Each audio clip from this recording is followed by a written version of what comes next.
The rain didn't just fall, it assaulted. It hammered the ancient oak trees lining the forgotten Kentucky backroad, turning the dirt shoulder into a treacherous, churning soup of mud and clay. Inside the hermetically sealed cabin of his 1968 Aston Martin DB6, retired Judge Arthur Pendleton felt a familiar, unwelcome tightening in his chest. It was the feeling of chaos, of plans undone, a sensation he had spent the better part of his 78 years meticulously avoiding. The car, his pristine silver vessel of order and control, was dead. One moment its engine had been purring with the deep, throaty growl of British engineering, the next, a sickening stutter, a cough, and then an unnerving silence broken only by the relentless drumming of the storm. He had tried the ignition 3 times, a cardinal sin he knew, but desperation was a powerful corrosive to discipline. Now, there was nothing. No light, no sound, no hope. His phone, predictably, displayed a single, mocking phrase, "No service." Arthur gripped the polished wood of the steering wheel, his knuckles white. He was a man accustomed to being in a courtroom, a leather-bound chair, a world of precedent and procedure. This muddy purgatory was an affront to his very existence. After an hour that stretched into an eternity, a pair of wavering headlights cut through the deluge. They were high and wide-set, belonging not to a sleek sedan or a helpful SUV, but to something monstrous and archaic. As it drew closer, the shape resolved into a tow truck, a relic from a bygone era. Its body was a patchwork of faded red paint and angry-looking rust, with a derrick on the back that looked more like a medieval siege weapon than a piece of modern machinery. The truck groaned to a halt behind him, its engine idling with a rough, percussive rhythm like a man with a terminal cough. A door creaked open, and a figure emerged, shrouded in a heavy-duty yellow rain slicker. The man who approached Arthur's window was as weathered as his truck. His face was a roadmap of deep lines, framed by a grizzled, untamed beard that was soaked and dripping. He tapped on the glass, his knuckles thick and calloused. Arthur powered down the window a few inches, allowing the smell of rain, wet earth, and diesel fumes to invade his sanctuary. "Trouble?" the man grunted, his voice a low rumble. Arthur, despite his predicament, felt a surge of indignation. The man's appearance, his dilapidated vehicle, his bluntness, it all screamed incompetence. "That seems self-evident," Arthur replied, his tone clipped and cold. "The engine has failed. I require a tow to a reputable garage. One that specializes in classic automobiles, if you can even comprehend such a thing." The man's eyes, a startlingly pale blue, narrowed slightly. He showed no reaction to Arthur's condescension, simply staring at the stranded car, his gaze analytical. "Reputable is a long way from here," he said, his voice flat. "Right now, you've got me. Name's Silas." He didn't offer a hand, for which Arthur was grateful. Silas walked a slow circle around the Aston Martin, his heavy boots sinking into the mud. He peered at the front end, then crouched down to look underneath, oblivious to the water pooling around him. Arthur watched, his irritation mounting. This wasn't the crisp, uniformed efficiency of the premium roadside assistance he was used to. This was a rural amateur, a backwoods hack who was probably doing more harm than good just by breathing near his car. He could already feel the phantom pains of scratches on the pristine paint, of damage to the undercarriage from a clumsy hookup. He began mentally composing the scathing review he would leave, the formal complaint he would file with whatever backwater authority licensed such operations. Silas eventually rose, wiping rainwater from his brow with the back of a greasy glove. "It's deep in the mud," he stated, looking at Arthur. "And this road's like butter. I'll have to winch it back a few feet before I can get the hooks on the frame. It'll be slow." "Just be careful," Arthur commanded, his voice tight with restrained fury. "That vehicle is worth more than your entire life's earnings.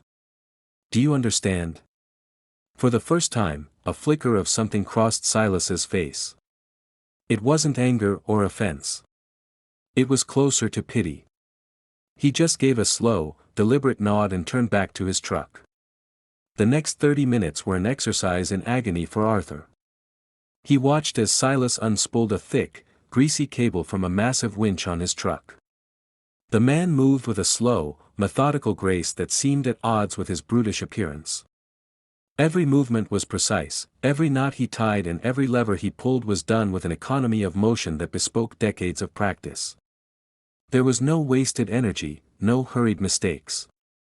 Silas worked in near silence, the only sounds the rhythmic clank of metal, the groan of the winch, and the unceasing roar of the storm. He wrapped wide, soft straps around the car's axle, a precaution Arthur hadn't expected, protecting the metal from the raw steel of the chain. He gently, painstakingly, winched the car backward, foot by painful foot, until it was on slightly firmer ground. Arthur's heart hammered against his ribs with every creak of the cable. Finally, Silas positioned his truck and lowered the hooks, meticulously attaching them to the frame with a surgeon's care. Arthur had to admit, reluctantly, that the man seemed to know what he was doing. But competence didn't excuse the lack of professional decorum, the dilapidated equipment, or the sheer gall of his quiet, unimpressed demeanor. This was a transaction, nothing more. He would pay the man his doubtlessly inflated fee, and then he would erase this entire sordid experience from his memory. With the Aston Martin securely cradled, Silas gave a final check of the straps and then gestured with a tilt of his head toward his truck's passenger door. "Get in," he said, the words barely audible over the wind. For a moment, Arthur considered refusing, considered the absurd notion of waiting in his dead, powerless car while it was dragged through the mud like a trophy. But the thought of the isolation, the growing dark, and the utter lack of control was even less palatable. He climbed out, his handmade Italian leather shoes sinking instantly into the mire, a fresh wave of disgust washing over him. He trudged to the passenger side of the tow truck and pulled on the heavy, protesting handle. The interior of the cab was a visceral assault on his senses. It smelled of stale coffee, motor oil, and wet wool. The dashboard was a landscape of cracks and sun-faded plastic, littered with an assortment of nuts, bolts, and mysterious metal bits.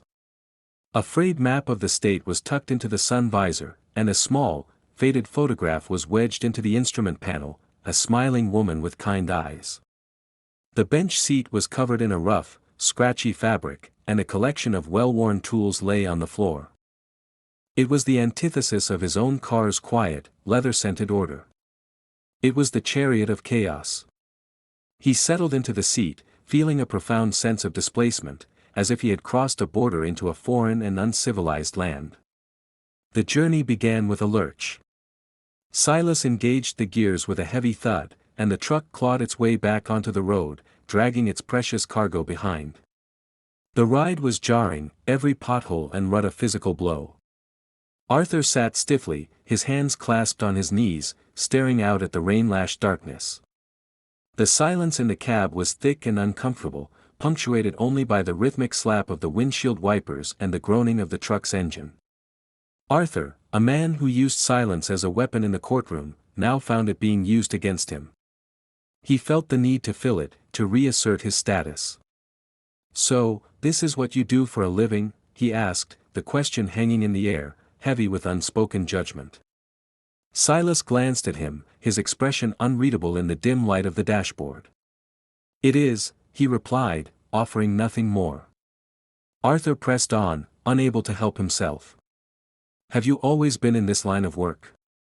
Never considered something else?"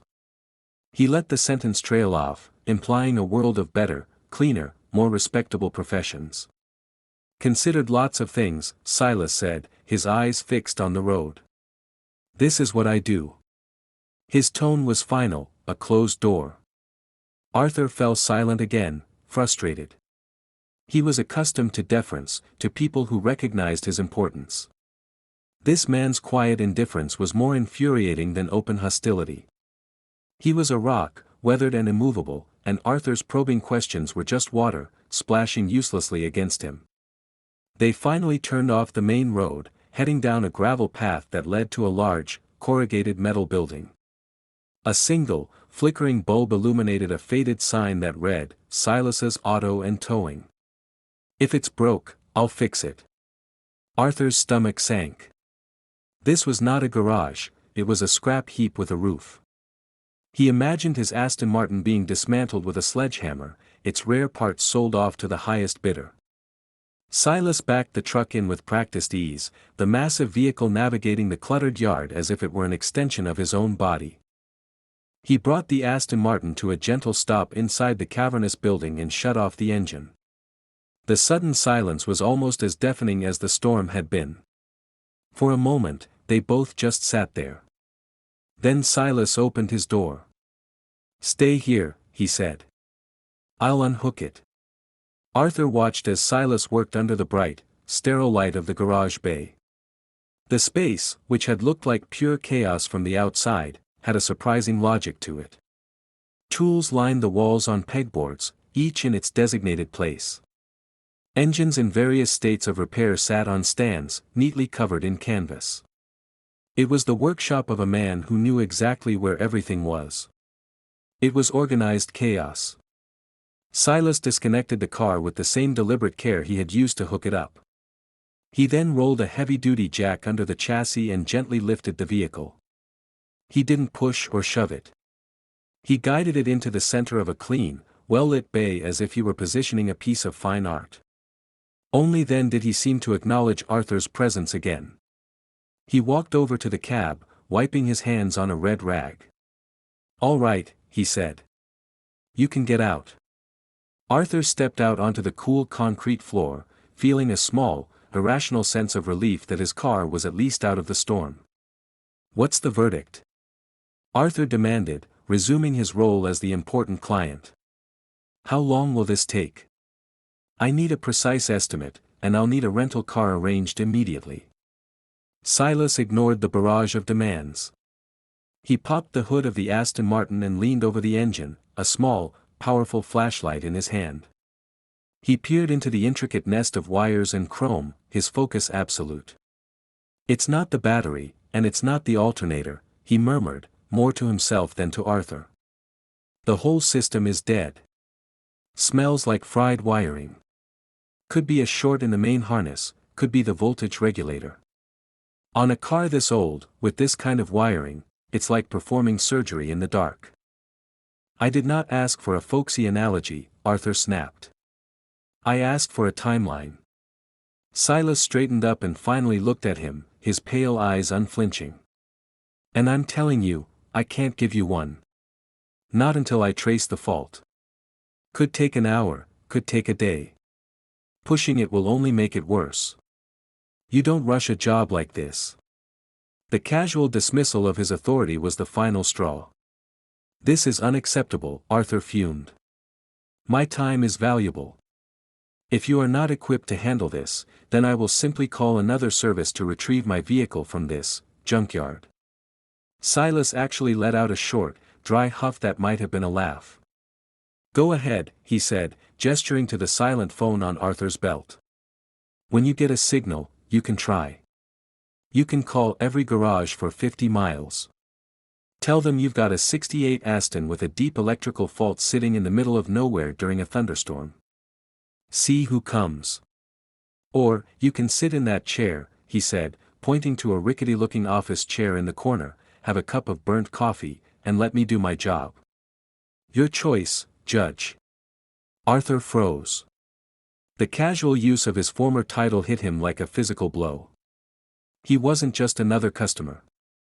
The man knew who he was. And he had just laid out Arthur's powerlessness with brutal, undeniable clarity. He was trapped. Defeated, Arthur sank into the worn-out office chair. The springs groaned in protest, and a puff of dusty air escaped the cracked vinyl. The coffee Silas had poured for him from a blackened, dented thermos was thick, bitter, and tasted vaguely of gasoline, but Arthur drank it anyway.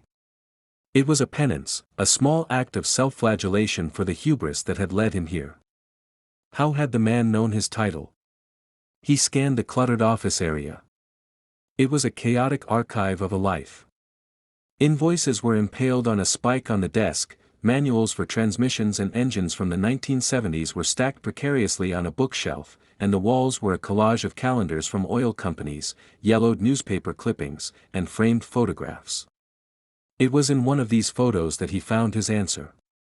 It was a group picture, a dozen or so men in formal attire at some county legal association dinner from a decade ago. Arthur was front and center, looking imperious. A younger Silas stood in the back row, his face clean-shaven, looking uncomfortable in a borrowed suit. He must have been there receiving some sort of citizen's award. He'd been in Arthur's world once, a fleeting guest, and Arthur had never even noticed him. The realization was unsettling. With nothing else to do, Arthur's attention drifted back to the man himself. He watched Silas work on the Aston Martin, and for the first time, he wasn't watching as a frustrated client, but as a student of process. Arthur had built his career on observing details, on seeing past the performance to the truth of a person's character. He now applied that same scrutiny to Silas. The man's hands were a mess of scars, grease, and healing cuts, but they moved with an impossible gentleness.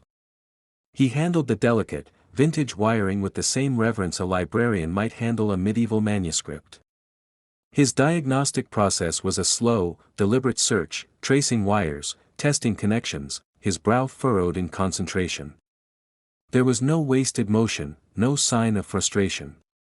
He was having a conversation with the machine, listening to its silent complaints. Arthur, who appreciated mastery in any form, from a perfectly argued legal brief to a masterfully cooked meal, could not deny what he was seeing. This was not a backwoods hack, this was a master of his craft.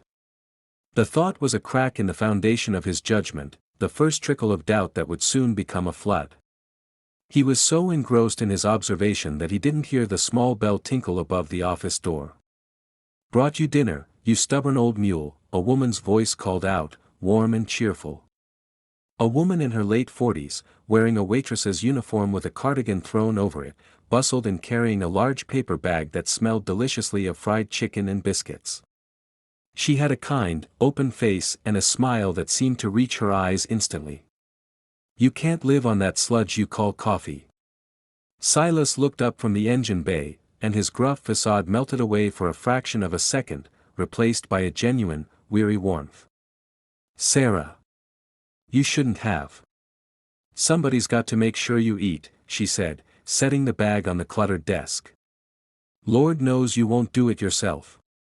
Her eyes then fell on Arthur, sitting awkwardly in the corner. Her smile widened. "Oh, you've got company. Sorry to interrupt." She glanced from the pristine Aston Martin back to Arthur, her expression a mixture of curiosity and amusement. Then, her eyes widened in recognition. "Hey, wait a minute," she said, pointing a finger at him. "I know you. You're Judge Pendleton." She walked over to the chaotic corkboard on the wall and tapped a yellowed newspaper clipping. It was an article from the state paper, 5 years old, detailing Arthur's retirement after a long, celebrated career, featuring a stern-looking photo of him in his judicial robes. "We followed that last case of yours, the big corporate fraud one. You really gave it to those crooks." Arthur managed a tight, uncomfortable smile. "Guilty as charged, I suppose."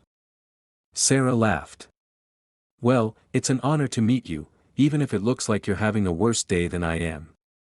Her eyes then shifted to the clipping right next to his.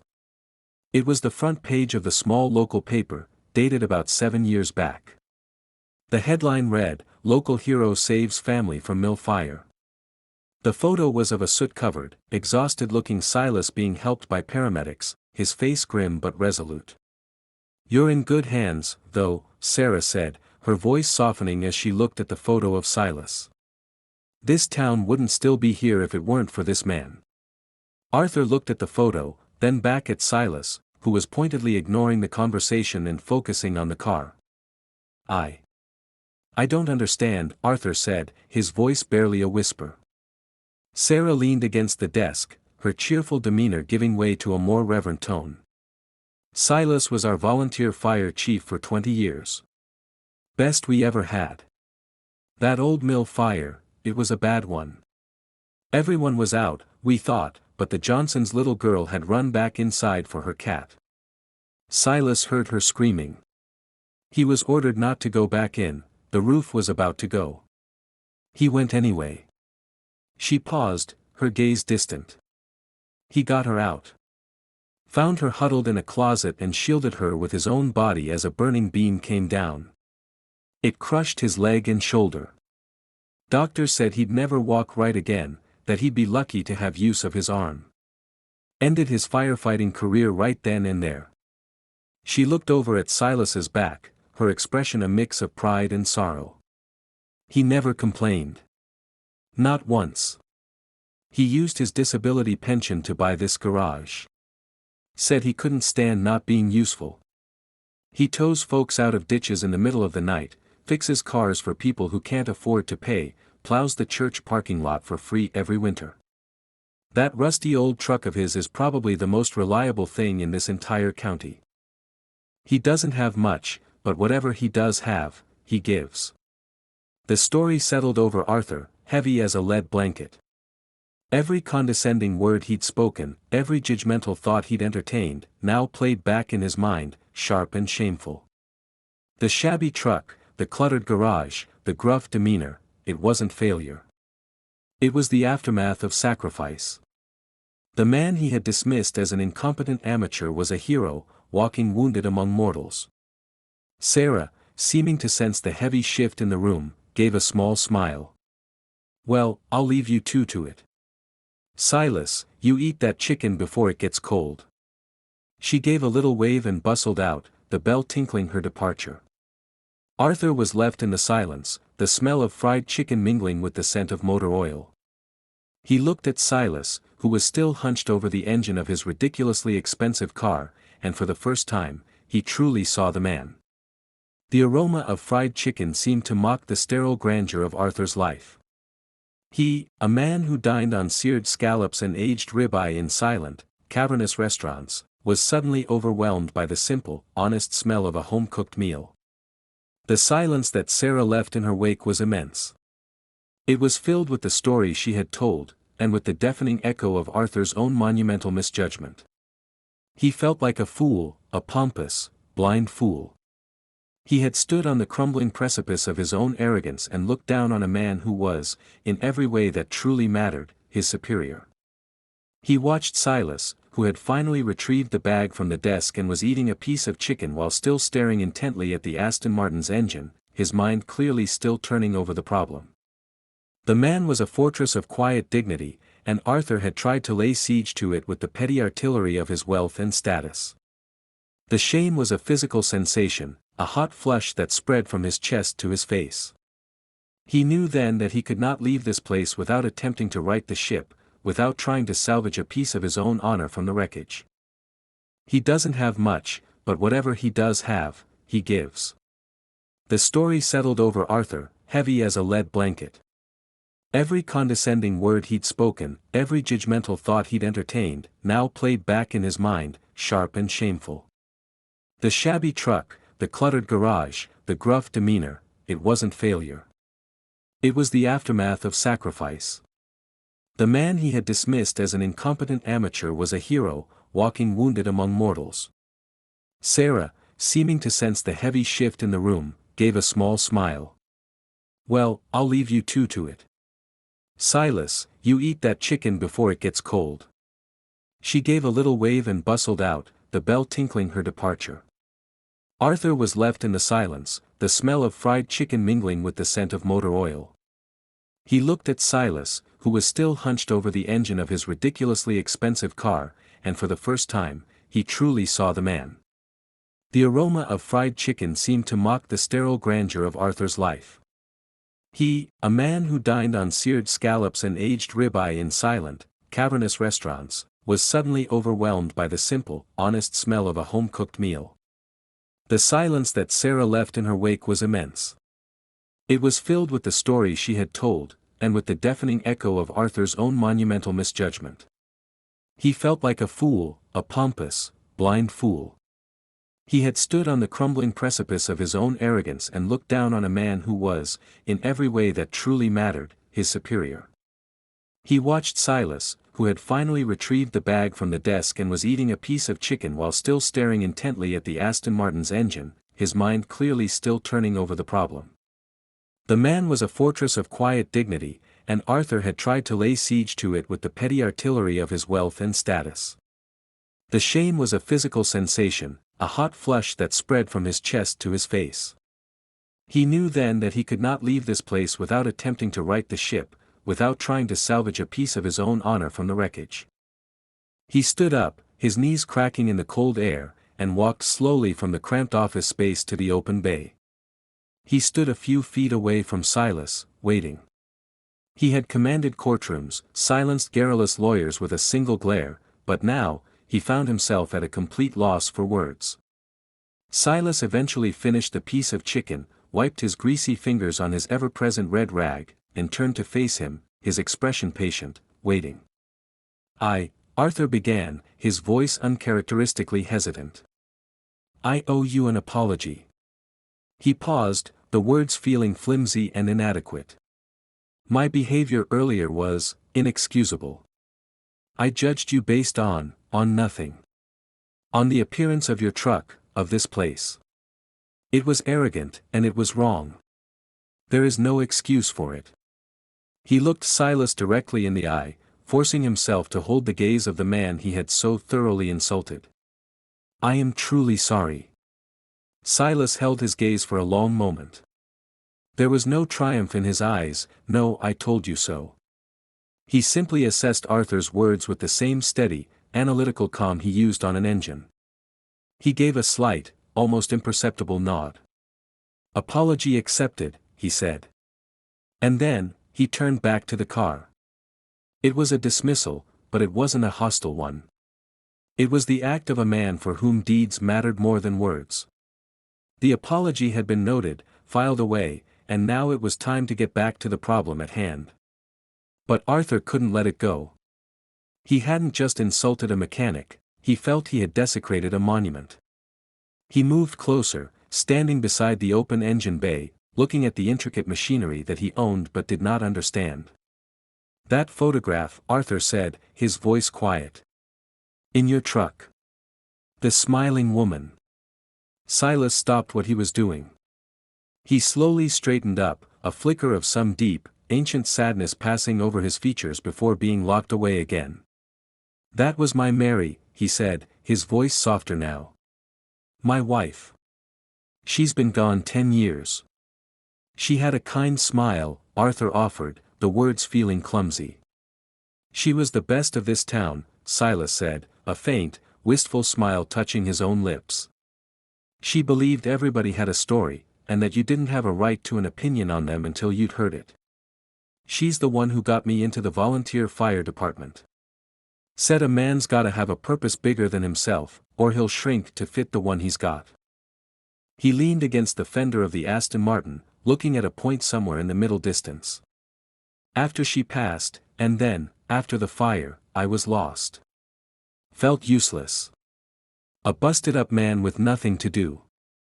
This place, fixing things, it's the only thing that made sense. Every car that comes in here, it's got a story too. A family that needs it to get to work, a kid who needs it to get to school. When you fix the car, you're helping the story move along. He looked at Arthur, his pale eyes seeming to see right through the expensive suit and the years of judicial authority. You don't need a reason to help somebody, Judge. You just need a reason not to. And I've found most reasons people come up with are just excuses. The simple, profound wisdom of it struck Arthur with the force of a physical blow. His entire life had been about finding reasons, reasons to convict, reasons to acquit, reasons to uphold, reasons to deny. He had built a fortress of reasons around himself, and in doing so, had locked out the simple, unadorned truth of human connection. He had been so busy judging the world, he had forgotten how to live in it. Silas pushed himself off the fender and pointed a greasy finger deep into the Aston Martin's engine. Found it, he said, his tone shifting back to business. Just like I thought. A short in the main wiring harness fried the voltage regulator. But it's not just any regulator. On this model, it's a proprietary Lucas unit. They haven't made them in 40 years. Finding a new old stock part will be like hunting for a ghost. In the past, this news would have sent Arthur into a spiral of rage and impatience. He would have demanded solutions, made threats, thrown money at the problem until it went away. But he was no longer that man. That man had died somewhere on the muddy road, somewhere in this cold garage. He looked from the impossibly complex engine to the steady, capable man beside him. The answer was simple. The answer was trust. Arthur took a breath, the air thick with the smell of oil and rain and the faint, lingering scent of fried chicken. "Do whatever it takes," he said, his voice clear and steady. "Source the part, rebuild it, I don't care if you have to carve it from a block of steel. Take as much time as you need." He met Silas's surprised gaze. "I trust you." A strange new rhythm settled over the garage in the days that followed. The storm had passed, leaving behind a world washed clean and smelling of damp earth. Arthur, having spent a surprisingly restful night at the town's only motel, a modest but impeccably clean establishment run by a woman who knew Silas well, returned to the garage early in the morning to find the man already at work. Not on the Aston Martin, but on an ancient, sputtering lawnmower belonging to the elderly woman who ran the motel.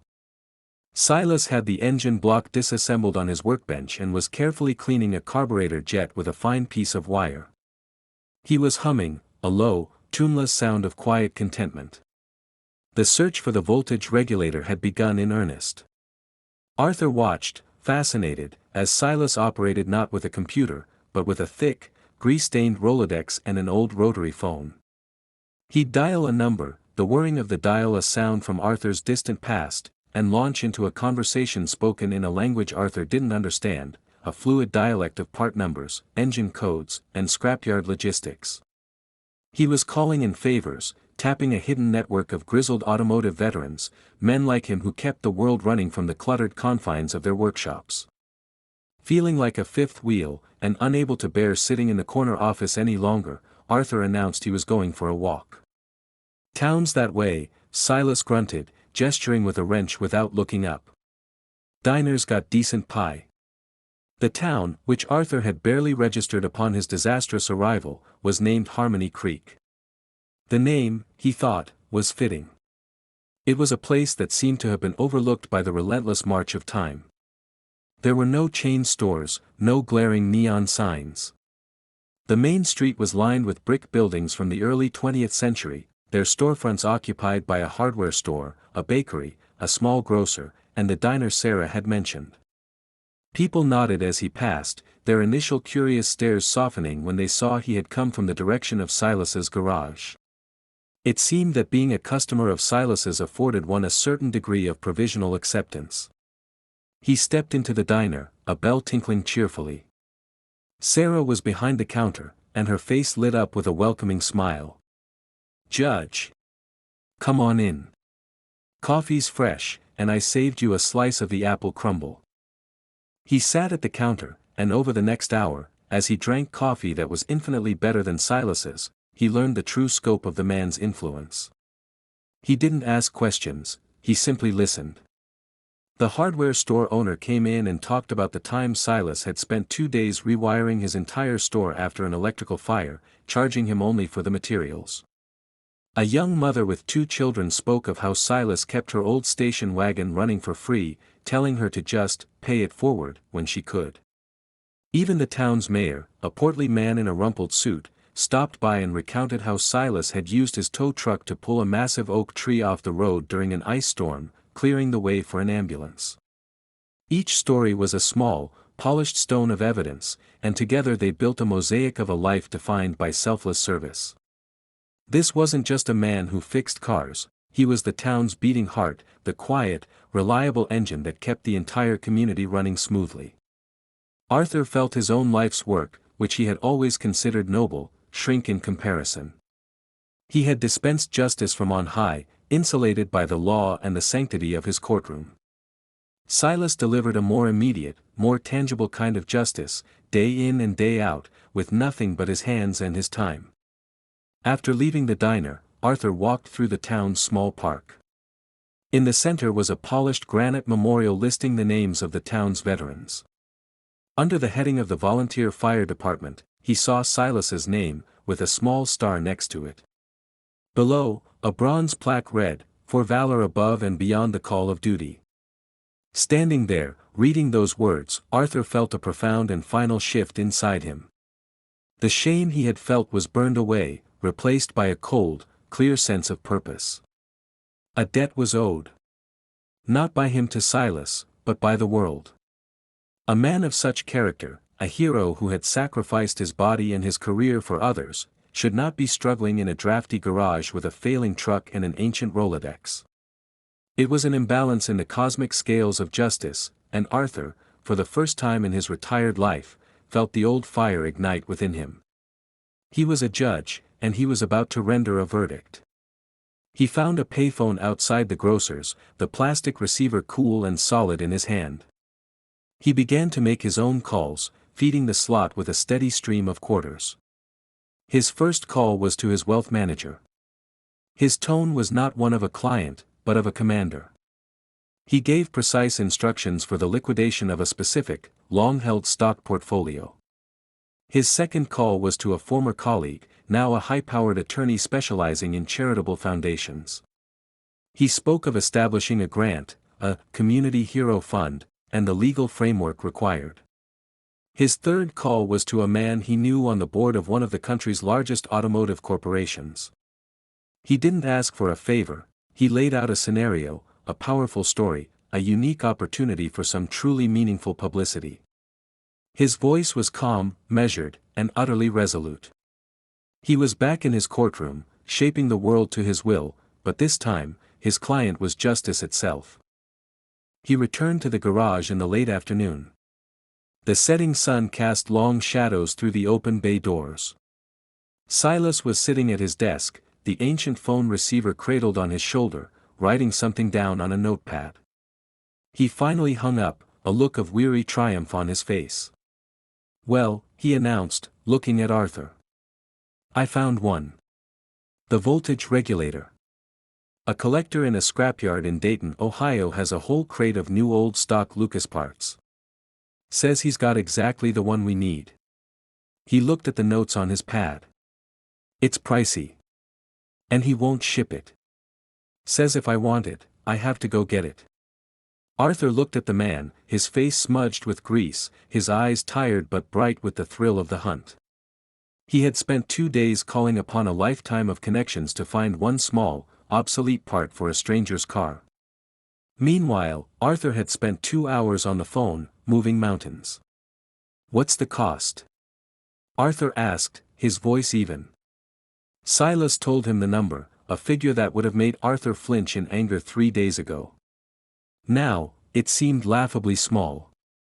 Arthur simply nodded. "And the gas to Ohio and back?" "Your time." Silas shrugged. "We'll figure that out later." Arthur smiled, a real, genuine smile. "Yes," he said. "I suppose we will." A week later, the Aston Martin's engine purred with a power and stability it hadn't possessed in years. It sounded, Arthur thought, contented. Silas wiped a final smudge of grease from the silver fender and closed the hood with a soft, satisfying click. He walked over to his workbench and picked up a clipboard, on which he had meticulously detailed the costs, the exact price of the rare voltage regulator, a line item for the fuel used driving to Dayton and back, and a laughably modest figure for over 20 hours of highly specialized labor. He handed the clipboard to Arthur. "Reckon that settles it," he said, his voice back to its usual gruff monotone, as if the shared conversations and quiet camaraderie of the past week had never happened. Arthur glanced at the total, a number that wouldn't have covered a single bottle of wine at one of his usual restaurants. He took out his checkbook and wrote a check for the exact amount, not a penny more. He handed it to Silas, concluding their business. The transaction was complete. Then, Arthur reached into his coat pocket and produced a thick manila envelope and a single, shiny key attached to a simple fob. He held them out to Silas. "This, however," Arthur said, his voice calm and steady, "is for the education." Silas looked at the items, his brow furrowed in confusion. "What's this?" "A key," Arthur said simply. "It opens the door to the truck that was delivered this morning. It's parked behind the garage." Silas's eyes widened as he slowly took the key. He looked out the back window, and his jaw went slack. Parked there, gleaming in the morning sun, was a brand new, bright red, heavy-duty tow truck, the finest model money could buy. I can't accept that," Silas stammered, looking back at Arthur, utterly bewildered. "The envelope," Arthur said, pressing it into Silas's other hand. "Read it later. It contains the incorporation documents for the Mary and Silas Grant, a community fund I've established in your and your late wife's name. It's seeded with enough capital to ensure that you can continue to be the heart of this town without ever having to worry about the cost of parts or the price of gas again. It will allow you to keep helping the story move along." Silas was speechless, his face a storm of disbelief and overwhelming emotion. He shook his head, trying to give the key and envelope back. "No. Judge, it's too much." Arthur gently pushed his hands away.